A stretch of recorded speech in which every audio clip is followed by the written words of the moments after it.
Hi everyone, I'm Miss Rainwater. Today I'm going to show you how to dissect a plant into its 5 main parts. Dissect means you will cut something apart.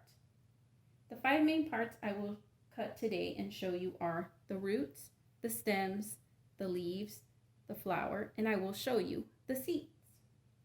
So let's get started. This plant is called a zinnia flower. Here are the roots.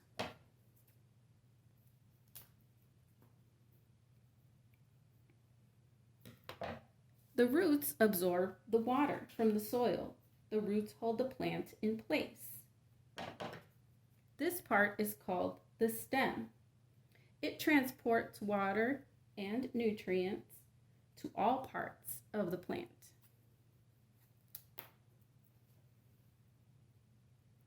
That's the stem. These are the leaves.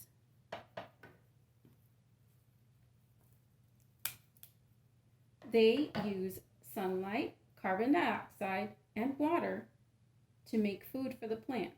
Some leaves grow into a petal that forms the flower. The flower will make seeds in the middle here where the pollen is, and these are the seeds. Now you know the 5 main parts of a plant. See you online.